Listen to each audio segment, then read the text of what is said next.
Well, flies are so vain. So maybe I am being daft and that we just ornament ourselves in a different way. But I would just say, look, flies have a short life and then they know what they've got to do with it and they make it count as much as they can. And maybe that's our lesson.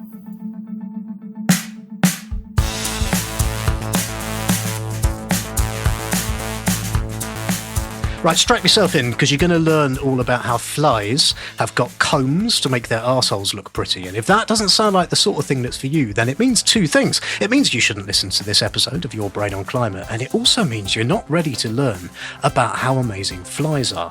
Now, this podcast is not really about entomology or how wonderful nature is. You can listen to thousands of other podcasts for that. But what it is about our brains and how they work. And even I, militant vegan that I am, go squeamish at flies and the idea of flies. And I got to thinking, why is that? So we're going to learn about flies from a fly expert. We're also going to think about why is it that humans get so weird about them? What have we got wrong? And what about if we started to be a bit more fly? Joining me this week is the majestic, no, the wonderful Erica McAlister, who is Senior Curator of Diptera, what I think means flies, including Siphonoptera, what I think means fleas, at the Natural History Museum. I met Erica at an event that I did with my work hat on as part of the Generation Hope series of events that they were running, and we got on well, and I thought it would be lovely to have a bit of a different sort of episode where instead of talking about psychology straight on, we talk about something like flies, something squishy and icky, and something we love to zap with a spray. But if we do, we will not only zap ourselves, but we will zap our brains as well, because it shows that we're getting the world wrong. If you hear this noise, it denotes wisdom, and that means that someone, probably Erica, let's face it, has said something wise that you might want to go and check out, and I'll put a little link in the show notes so you can find out more. Thank you to everyone who sponsors me on Patreon, keeps this show on the road. I pay my guests for their time, what I think is important. You can join them at wobblywobblywobbly.patreon.com/yourbrainonclimate. Right, that is enough ado. Let us get on with it. And I started by asking Erica all about her fascination with flies, which, let's face it, culturally speaking, is a bit weird. And what I was trying to find out is, like, is she a bit weird? Your brain on climate.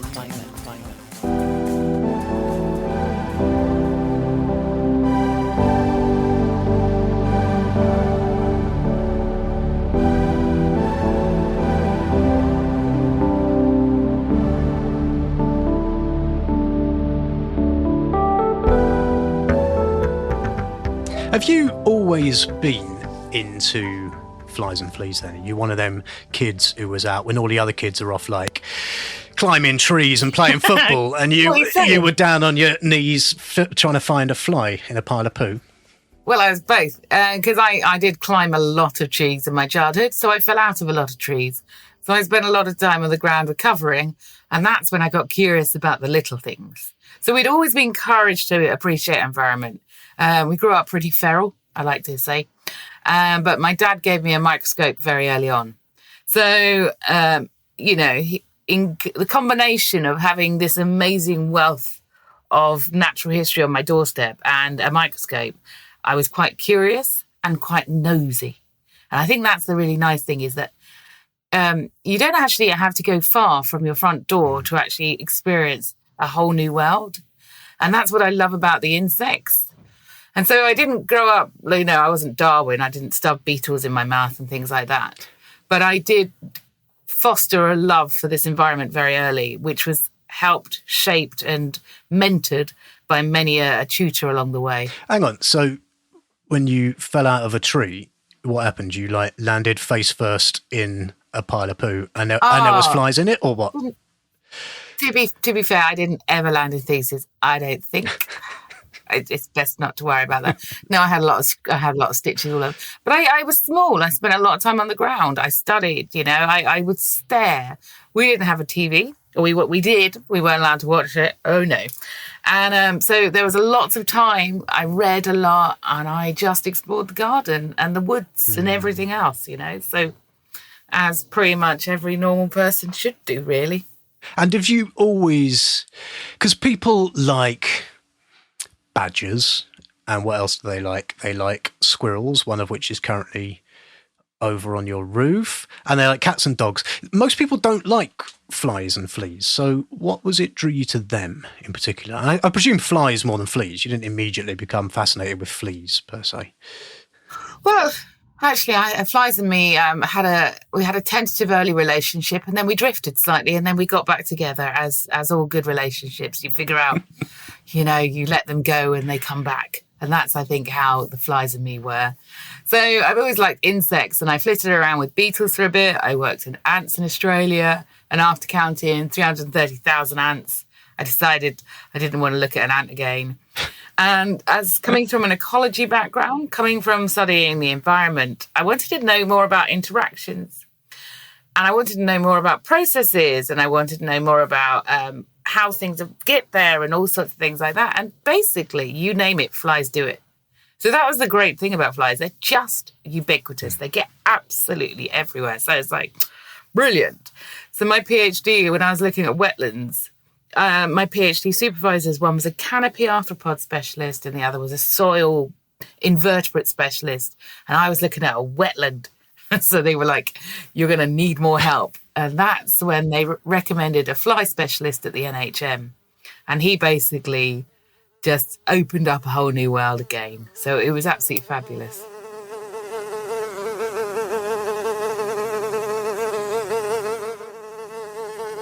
Okay, go on then, because I remain to be convinced that flies are brilliant, but I'm sure you're going to convince me. What is so brilliant about flies? It's really hard to do this so quickly because it's not just how they look. I mean, they are so morphologically variable. You picture in your eye, or picture in your head, in your mind's eye, a fly and you think of a blue bottle or something like that, a big, chunky, bristly thing. Or you may picture a mosquito, or you may picture a little fruit fly flying around, things like that. But there are so many different shapes and sizes when it comes to flies. And some of them have stalk eyes. Some of them have combs on their legs. A lot of them have leg warmers. Other ones have flags on their bums, or they have like anal combs. You name it. They have antlers. Sorry, what? Yeah, I know. I think you just said anal comb, but I want to check. Yep. You did. There's a whole lot of flirting with flies. So anything the males can do to make themselves just a little bit cuter, they've done it. So you've got all this eyelashes on their bumholes. Is that what that is? Oh God, you don't really want to go down what they do.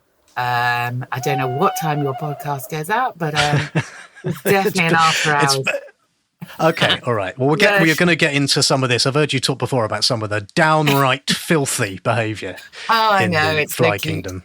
So you've got this change in morphology, but you've got the ecological functionality or the ecological interactions, because they do everything.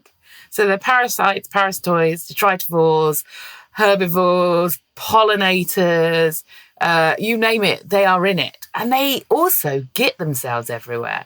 So we find them up in the mountains, we find them in the deepest caves, we find them in the bottom of lakes, they swim around the sea. They're the first animals that went into space. Hang on, we got underwater flies. Oh, yeah. Huh. There's some flies that they dive down in the monolakes of California, which is the most saline habitat on the planet. And they can live in there. Oh, wow. So they get everywhere. Does that mean that when humans have quite successfully wiped themselves and all the large animals out, that flies will be doing just fine? Pretty much, yeah. So that's the whole problem with climate change, is that actually, yes, lots of species will die out, but once the main antagonistic one goes, the others will basically make a bounce back. So this is where we need to think about climate change, because we say we're trying to do it for all these species, but at the end of the day, only us really counts here, and we're wiping ourselves out. And the flies are sitting on, just waiting for their moment. Waiting. Come on, you lot. We've got bodies to eat.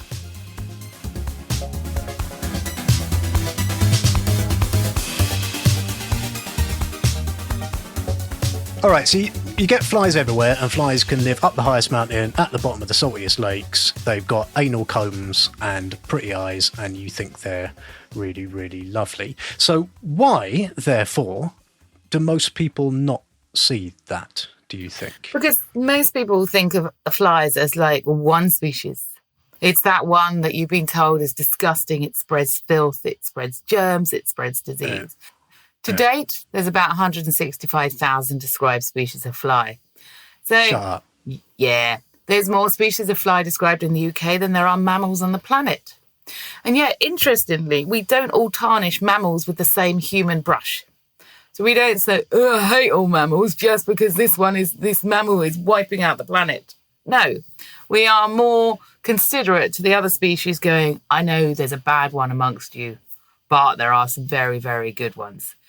And so this is, I think, what many people have a problem with is truly understanding diversity and species richness. I mean, these are just numbers to you. They don't really mean anything. We don't really connect with them. Once we get above, say, 2 times or 3 times, our brain just goes, nah, and can't comprehend it. I can't even comprehend 165,000 individual flies, never mind individual 165,000 species.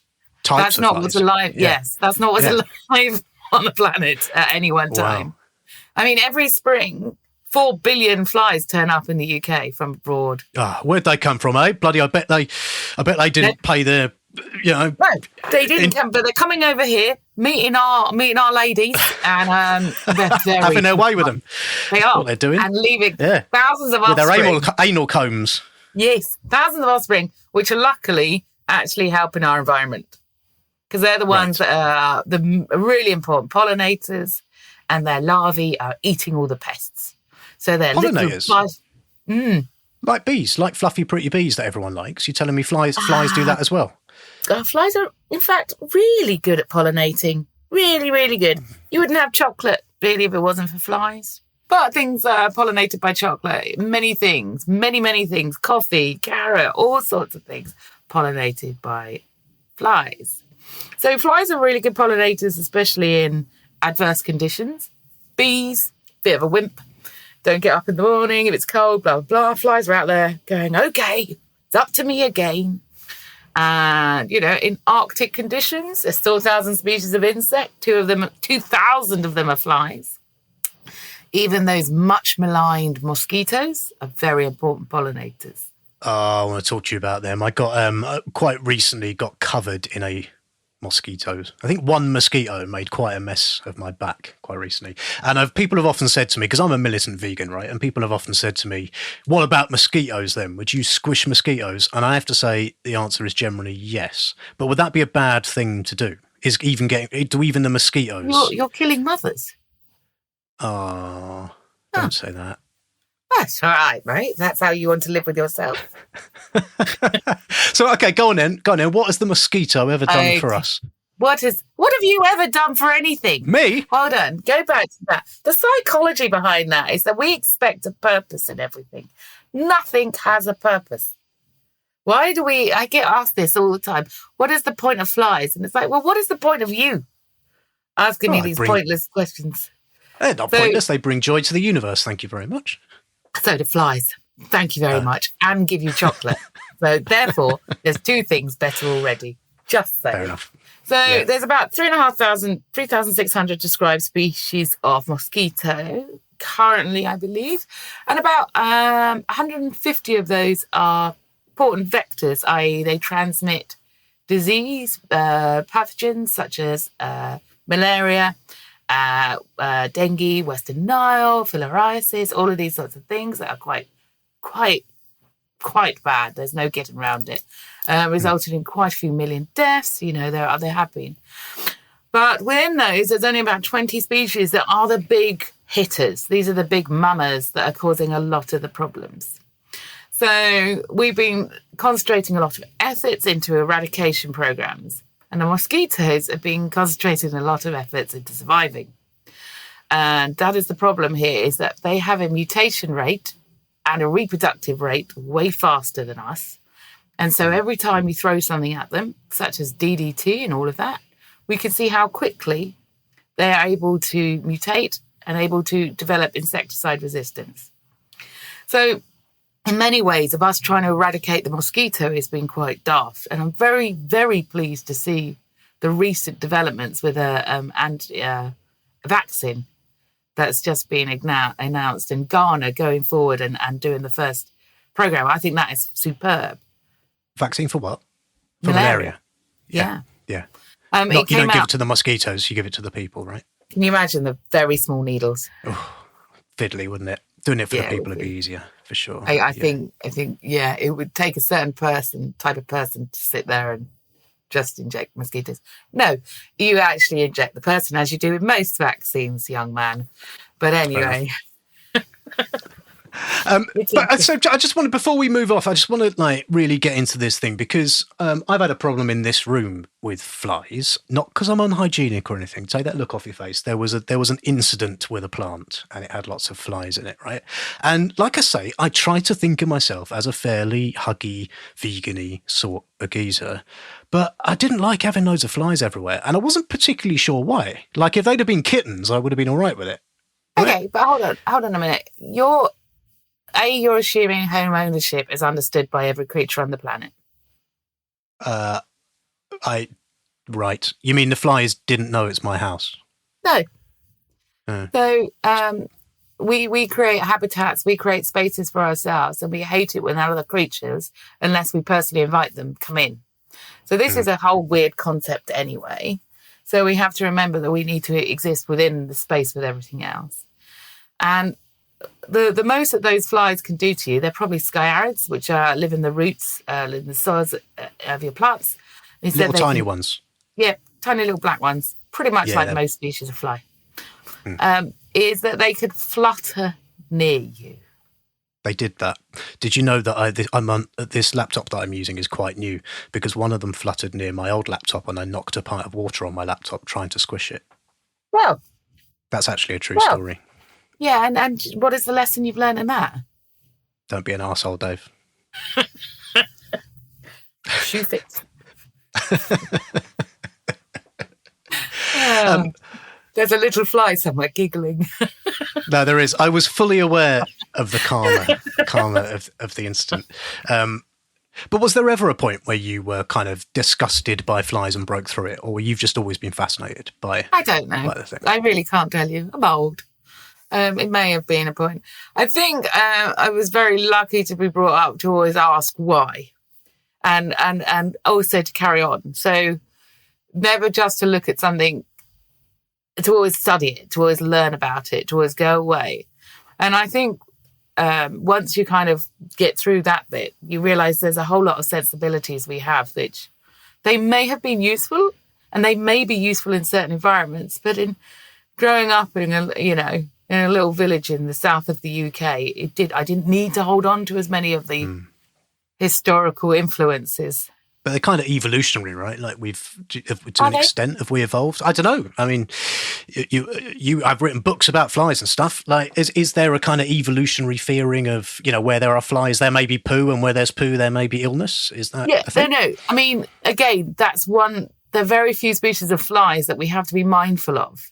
And it's those synanthropic, the ones that hang around humans, the ones we always see, and they are the ones. But the rest of them, the other, 164,550 described so far, but there's probably millions to go, are sitting there going, we're getting all the blame, and we're actually doing incredible things, even though we don't know we are.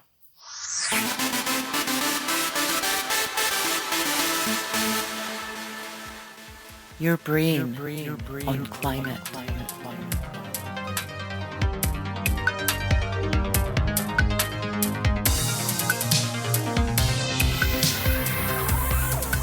Right, good. Okay, we have established the following. We have established flies are robust and that if you make a nice house where flies would like to be, they will be in it. And that's not their fault. That's just them being flies. And we've established that they live all over the place and they are fascinating and they make themselves look pretty. So what would you say? What do you think when you go into like a Sainsbury's or a garden centre and you see fly killer everywhere? Like, have we got a problem as a species that is kind of part of the bigger problem that we've got with nosing the planet when it comes to squishing all the flies, do you think?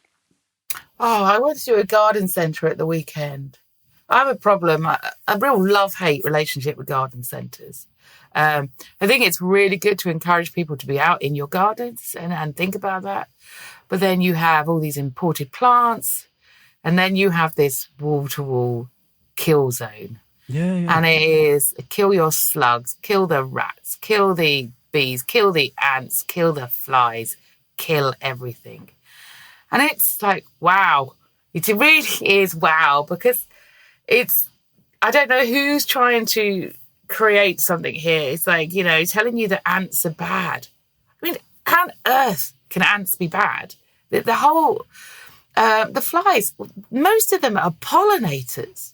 So you're wiping out so many important gardeners' friends by this wall. And what is interesting, when we talk about the bees, baby bees do nothing. They sit at home being fed, being looked after by their aunties, doing nothing for that. Baby flies are out there from day dot. They're working away. They're either recycling all the nutrients or they're getting rid of a lot of pests as well. What looks like this kind of slimy bit of bird feces crawling along your plant is actually a baby hoverfly that is a vicious predator and needs about 600 aphids before it becomes an adult. So having this display in a garden centre just fills me with both horror and complete sadness. Yeah, it makes me worry a bit about whenever I see rat killing, pest killing, even the idea of a pest seems to me like it's kind of problematic. And you were having a go at me for like being upset of flies coming in here and destroying my laptop, right? But in a garden, it's even sillier, isn't it? Because like that's the outside. It's where, it's got soil in it and it's got plants in it where things live. Your room it seems there? Really odd. Yeah, but it hasn't got... Shut up, Erica. But... Shut up, Erica, and answer the question, which is... Just pointing out. No, okay, but surely it's even sillier with the outside, right? Like we get all these so sort of people trying to... Why don't we take time to go back and realise how nature itself balanced itself? What was naturally predating on these things? Let's think about our local plants, and it's local insects for local plants. I know it sounds a bit Little Britain there, or whatever, but it is, you need that. I mean, these plants and these insects have co-evolved alongside each other, and a lot of them need them. So if we really want to start up our crops and things like that, we got to encourage in these local pollinators and these local predators to help sort us out, not dumping a specific, chemicals that will wipe out absolutely everything. This is just madness. I know this, I accept this is a big question, but that's kind of the point of this podcast. How do we get in our brains from the mindset that we've got in our comfy little Western worlds of destroy all the bad things that shouldn't be here to one that goes, actually, maybe the bad things are good things? Is it an education thing? You're big into the education side of it. Is that part of it? Yeah, definitely think there's a lot to do with education. Going back, I think from primary school, from a very early age, we need to kind of re-educate and say, what is this? And I mean, food is we talked about this in our How We Met with Generation Hope. Food is a big part of our culture and our understanding and a global culture. And we talk about that. And so we've got to think about where we get the food from, what the food is. And so I think, going back to understanding how the food is generated, how it's made, we can appreciate it more. And therefore, we can appreciate all the pollinators and everything associated with it. We're very glib. We say bees and other pollinators. And in doing so, you've just hidden the identity of many thousands of species that are doing so much important work. And so I think we have to have better education then.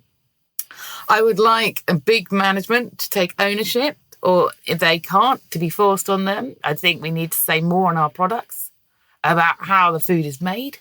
I think we need to say where it's come from, whether it's done by organic farming or what chemicals are put on it.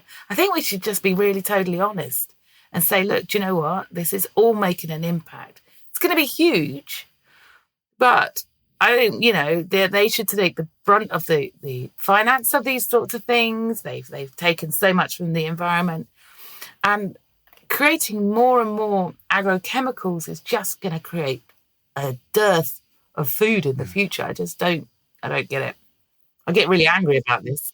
No, go for it. I mean, what about all the sort of fly killers and all of the fact, would you ban any of them? Is some of it unnecessary? Would you make it like a knife, kind of a harder thing to get hold of, or what?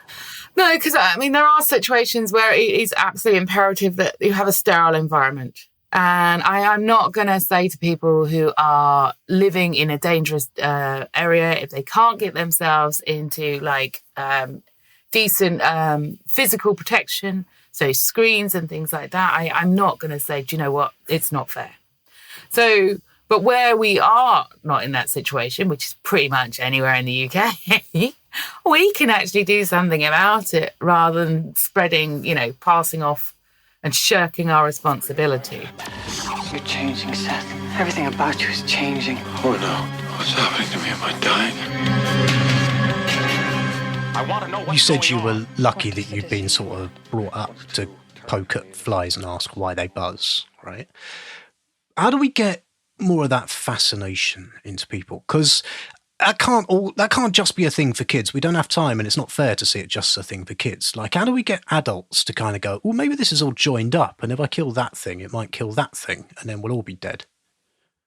Yeah, we have a lot of volunteers at the museum who retire and then join us, and then they suddenly become experts. So you're right, it can happen. It hits people at any age. I don't think we ever stop learning. And so I think we can hit people all the time with information. And we're beginning to do it more. But we've been the scientific community, the natural history community, the environmental community, the things that get picked up are more of the negatives. Our news is always negativity. It's very hard for people to understand the balance or know where they can fit in. And I think we need to tell more stories about what is good, what is fun, what is interesting. I think we need to say, look, I know it seems a bit grim now, but it's okay. Just focus on this. And here, these are small steps and they lead to great things. And I think that's what we need to do more. We need to just give tiny stories of hope all the way along, and just fingers crossed that they all start knitting together to be this lovely blanket that saves us.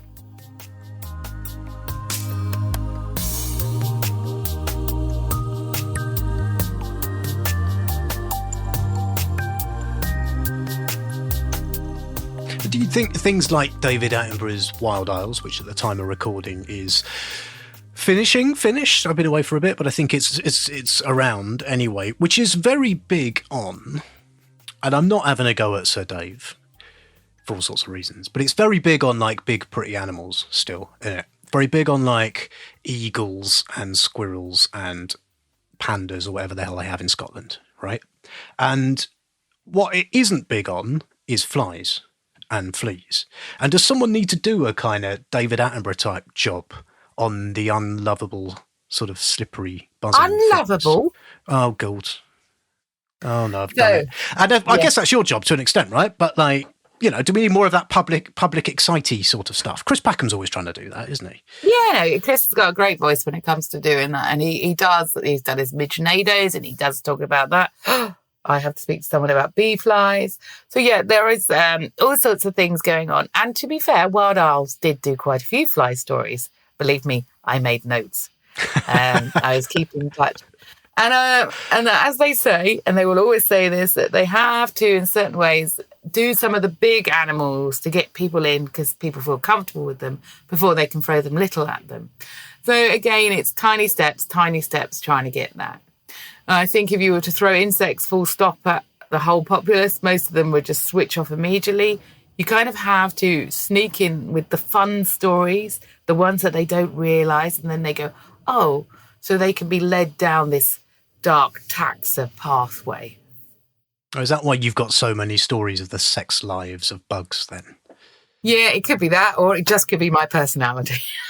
Go on, I want the best. Go on, I want the one about You told me about the anal combs. I want the ones that aren't safe to broadcast. Give me the one about that you told me in private the other day about the 2 willies. Well, yeah, so the flea penis, that's Miriam Rothschild. Oh, that one. Yes, Miriam Rothschild described it, not me. She described it as the most extraordinary penis in the animal kingdom. So, who am I to go against a dame? And it is quite true. It's one of these. There's one that's telescopic in the other, so it's quite fascinating. And they copulate for hours. But he has suckers on his front legs that if he doesn't sucker onto her properly, so he's doing it doggy style. Can I say? I don't know if you can say that about fleas. Well, you know what I mean. You can picture this in your head. Just don't make any noises. I can. Yeah.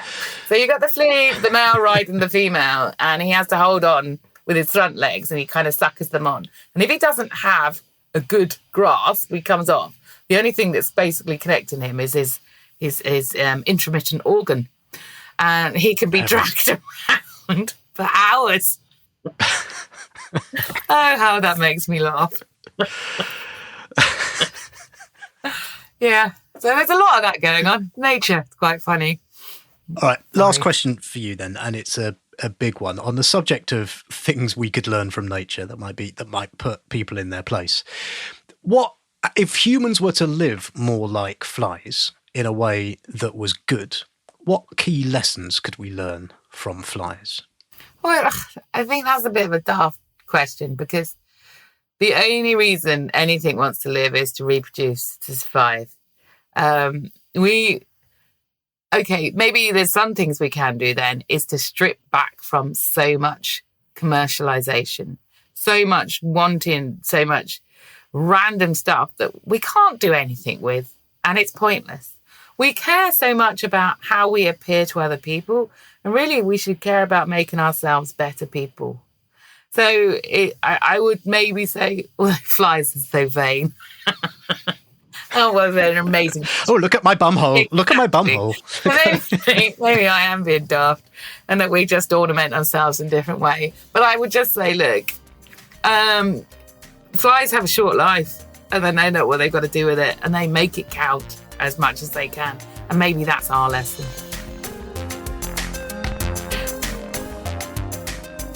Erica, thank you so much for joining me on Your Brain on Climate. You've got books out and stuff, so talk about the books, and then how can people find out about your wonderful work at the museum and all? So I have 2 books on flies. One's called The Secret Life of Flies, and the other's The Inside Out of Flies.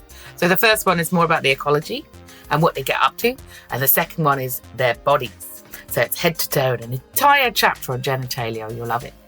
And then for the younger listeners, I have a kids' book called A Bug's World, and this is more about how we can learn from insects. So this is bio-inspired stuff. So, how they are doctors and medics and detectives and astronauts and explorers. So it's like looking at the insects and figuring out how they utilize their planet. And these can all be found from all good publishers and online. And you can follow me and find out more about my stuff. I'm on Twitter as FlyGirlNHM, Facebook, Dr. Erica McAlister, Instagram. I haven't made it to any other more social media. That's enough for me, and probably for everyone.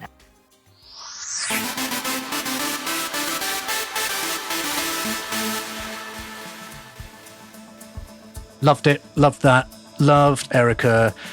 Thank you so much, Erica, for coming on here. Do keep up with her and what she's doing. Like, as you've heard, she does this stuff with amazing humour and candour. She knows how to excite young and old about the natural world, particularly the bits of it that don't seem that lovable. I'm kind of in awe. She's my hero, and maybe I could call her a friend as well. I don't know if I'm a friend. I do zap flies who come in my room. Anyway, you can get in touch with me, Twitter @BrainClimate, or email hello@yourbrainonclimate.com. You can let me know what you thought of the show. Any feedback gratefully required, as are any ideas for episodes. I've got some corkers coming up.